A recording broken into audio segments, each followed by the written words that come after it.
Hey guys, it's Dev Carvin. I thought I would go ahead and make a video analysis for Piedmon, since he is one of the Digimon that you guys can get out of your soul boxes this week. We're going to go over some of his things, some of his pros and cons, some of his like souls, battle souls, stuff like that. So we'll go ahead and get started on it. First thing we see here, we got Piedmon here. He's a 16 potential. He's called the core of the four masters, and as we go through and read his fates and abilities, you'll understand why eventually. He's got pretty decent stats. He's a really good control for an attacker, especially because not a lot of attack types have the ability to actually control multiple Digimon on its turn with its ultimate. Piedmon actually has types of fury control and types of control, such as stuns and freezes, with his ability to turn enemies into puppets. So let's go ahead and go down through here. We're going to look at his fates.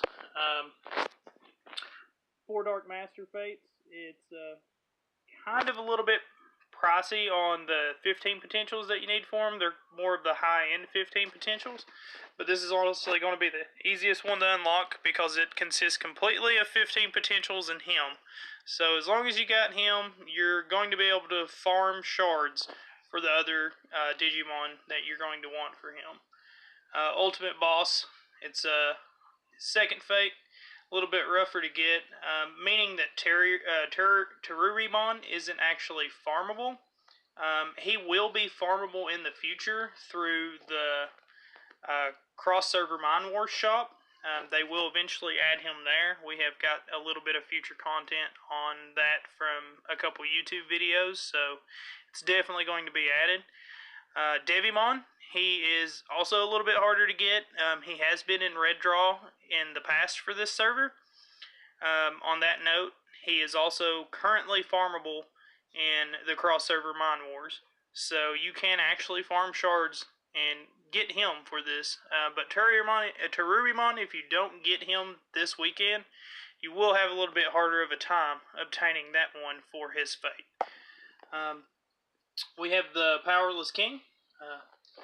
It includes your Piedmon, Bagramon, which has been like an early red draw for servers and is currently farmable through the Sky Explorer. And he has one elite stage that I know of that you can actually farm him. It's also got Balhuckmon.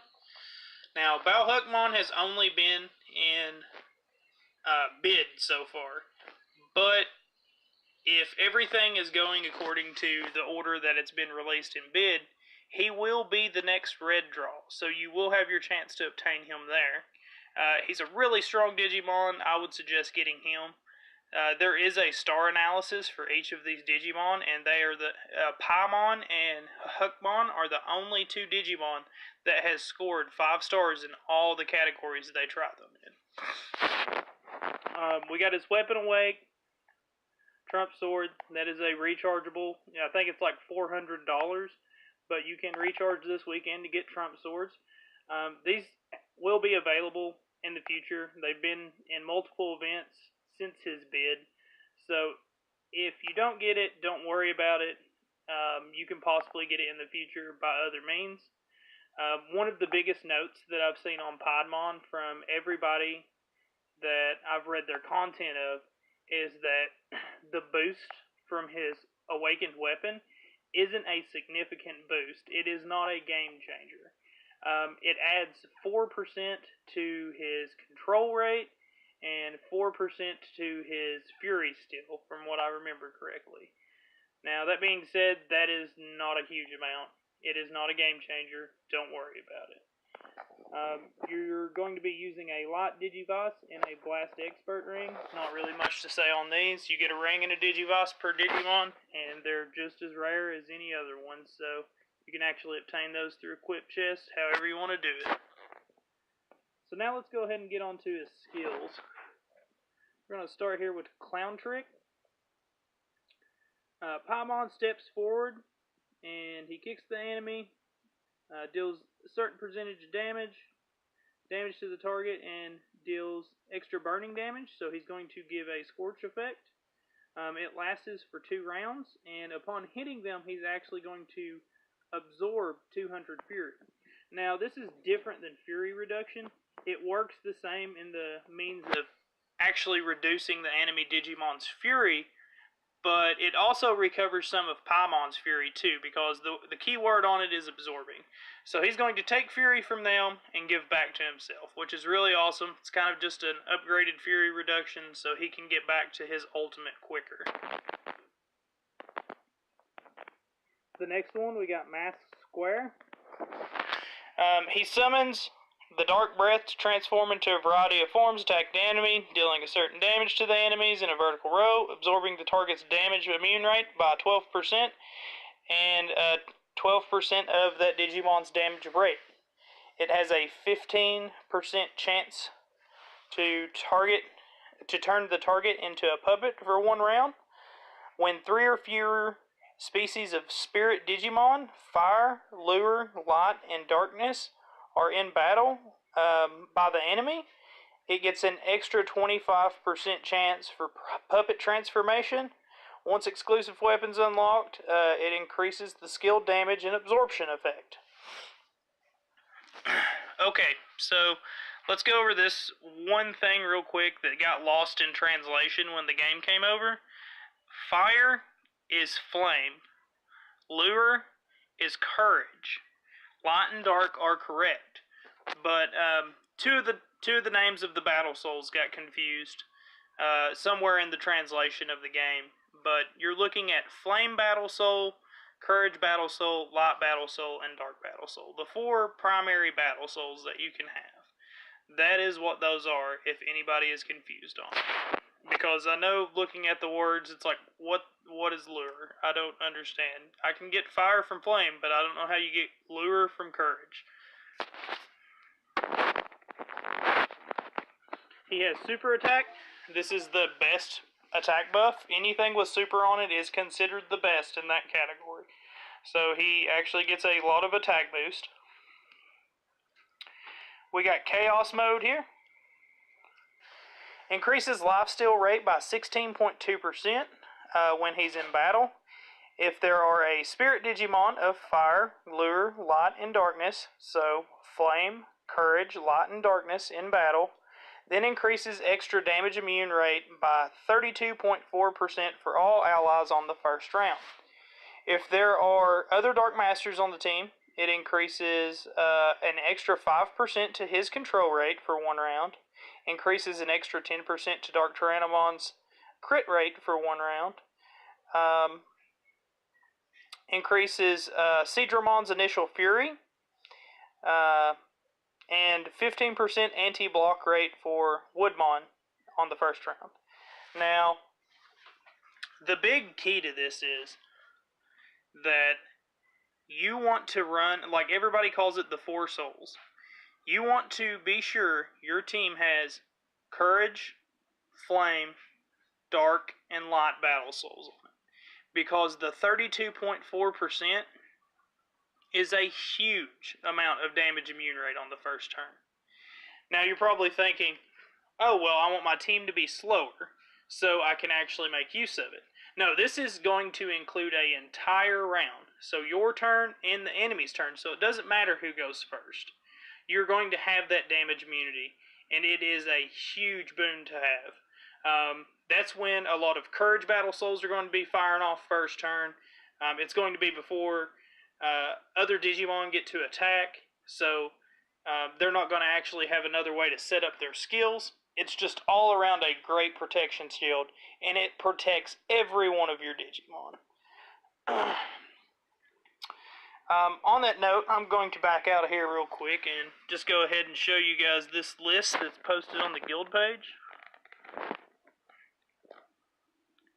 If you guys ever need any kind of reference to see what Darkness Battle Souls, Light Battle Souls, Flame Battle Souls, and Courage Battle Souls are, there is a list within the guild page that you can open up, check it out, and then construct how you want your team around your Piedmon to make the best use of it.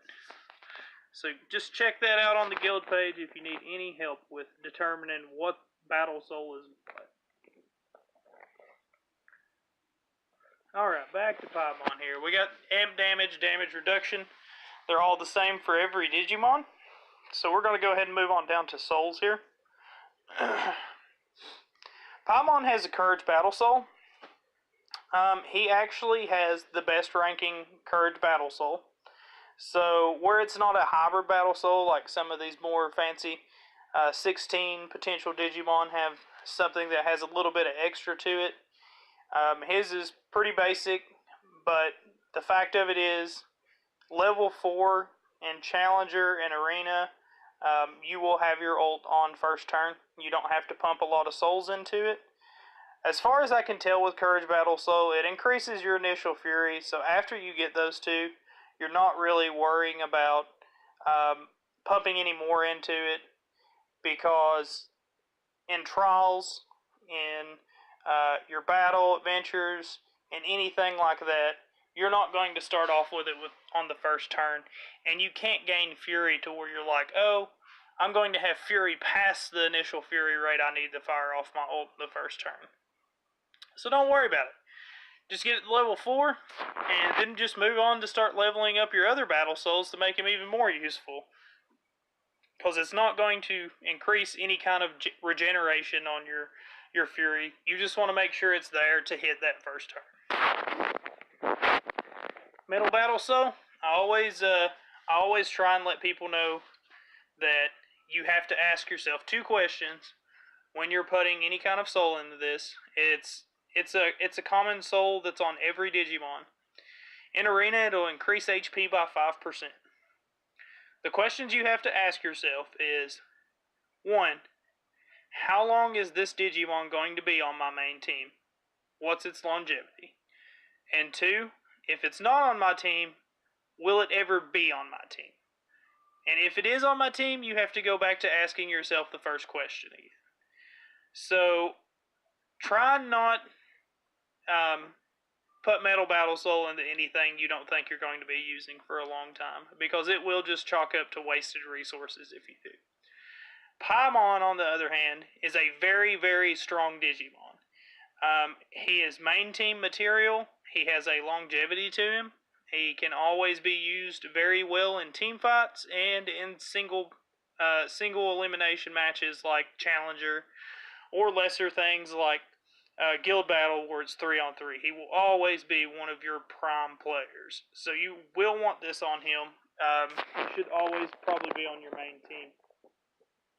Unless you just have too many 16 potentials and have no idea what to do with it. Next one, we got the Wind Battle Soul. It's available to all gameplay. Increases skill chance release by 1.45%. This goes all the way up to 10%. On that note, there's certain Digimon that you really want to focus on the Wind Battle Soul, because their skills actually have overpowered stuff. A couple examples would be XVmon has a Fury Reduction Scorch on his, so it's really valuable to put points into it so it happens more often. And you have Leskimon, who does a vertical hit and can silence up to 2 targets from it, which is also very useful. So focusing Wind Battle Soul really comes down to what Digimon it is. With Piedmon actually has a Fury Reduction, but it's also got the bonus of actually adding back to his Fury because he's absorbing it. He's not reducing, he's absorbing, so it's upgraded. So the Wind Battle Soul is a very good option to go ahead and pump on up on Piedmon. It would probably be one of my more primary focuses, depending on what position he's going to be on my team, either front or back. Front, I would probably focus more on the health. If he was in the back, I'd probably focus more on skills, because there's not a ton of back row killers that's going around right now. Last one is Thunder Battle Soul. This is going to increase his extra HP by 2,000 for each level. That being said, it's used in all gameplay. It's a flat rate health, so it's not going to actually provide as much as Metal Battle Soul would in just Arena, but it is for all around gameplay. So adding this extra health, it will add to your BP in all forms of the game that you're going to be playing. Alright, so we went over everything with him. We're going to go ahead and go into a practice game. And we're going to talk a little bit about his formations. Let's see.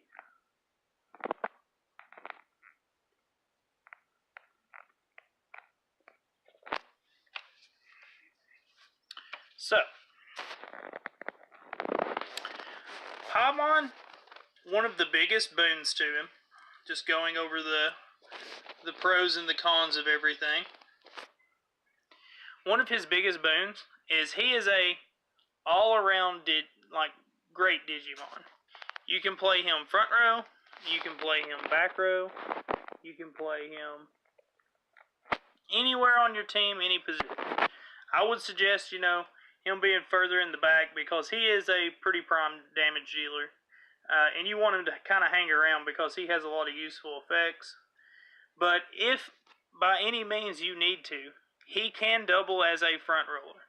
And the whole reason for this is because in the talent tree, attack type Digimon can get a talent skill that will give them lifesteal. And at max level, it gives 10% lifesteal.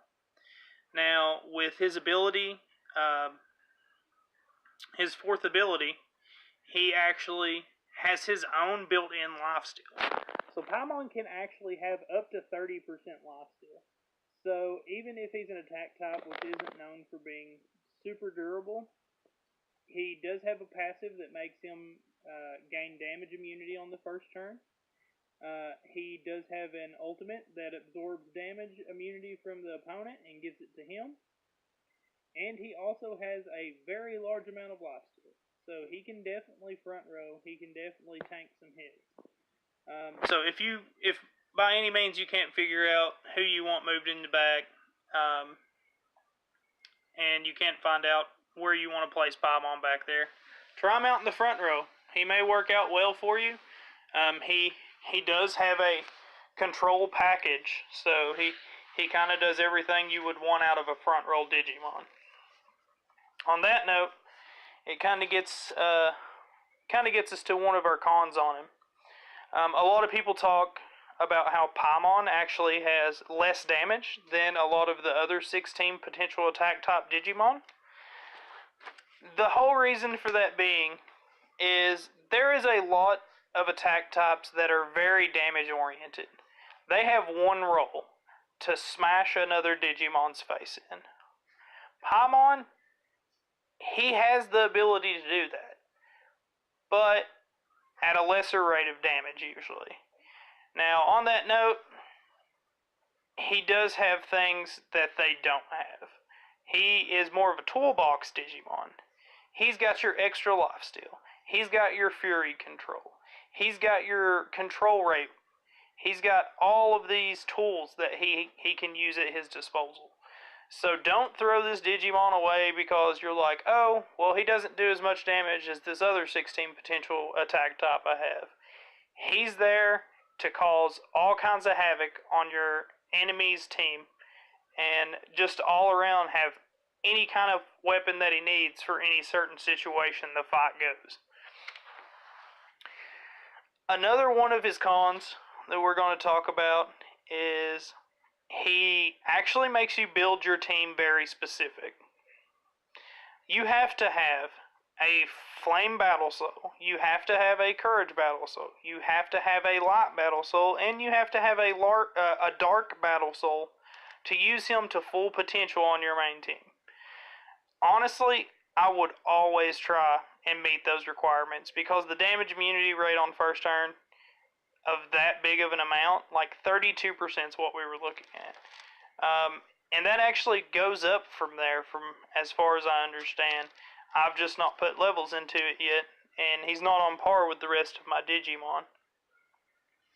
But he does make you have to build your team specifically. So no shenanigans like, oh, let's get 6 Courage Battle Souls and try and wipe out a couple Digimon on the first turn. Just try and build around him, and he won't let you down in the role that he's playing for your team. There is a couple pros that I wanted to go over. One of them, there's not a lot of attack types with control. There's some with fury reduction and everything, but there's not a lot that have completely stun out your opponent, especially in those large percentages that he has if the battle has turned to one of his requirements, which is like they have less souls, will increase his control rate. So as long as the battle goes, the better it's going to be for his control rate to activate. Another one of his really, really good things is that he doesn't actually have a lot of counters. There's not really a lot of Digimon you can throw out in front of a Piedmon and guarantee that it's going to beat the Piedmon, especially if the Piedmon goes first. He has the ability to control, he has the ability to reduce fury, and he hits really hard. I mean, don't get me wrong, he has lesser damage, but he still hits really hard. So, there's no real counters to him. He's kind of a safe bet to throw against anything. Defense types usually counter attack types, but he does absorb their damage immunity rate and also gains increased damage rate when he ults them. So there's a lot of good things that he's got in his toolbox to deal with them. Defensive types also aren't known for their damage, and if you're walking around with a Piedmon with 30% life steal, he can actually outpace them. And that's one of the defense type's greatest weakness, is if they run into any kind of Digimon that gains a lot of HP back, they're going to have a hard time racing. The last thing I would like to go over for with his pros is 16 potentials have their own types of gifts. Piedmon actually shares with Seadramon and Woodmon for 15 potential gifts. So he can actually have his gifts farmed in-game. Outside of events, like you can get gifts for him from Sky Explorer, or you can get gifts from him from your daily challenges. So he does have ways to get gifts quicker, rather than like recharge or cost rewards from a weekend event or anything like that. So he's going to be a little bit easier to get gifts for, and that's a really good thing. So now that we've went over everything, we went over the formations and stuff, I'm going to go ahead and put them in a practice game and show you guys a little bit of Piedmon in action.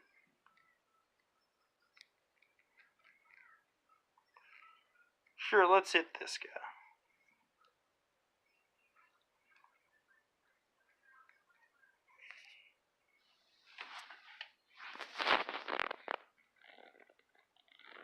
Alright, so as you can see, all of these Digimon on our team over here, they have that defensive aura around them.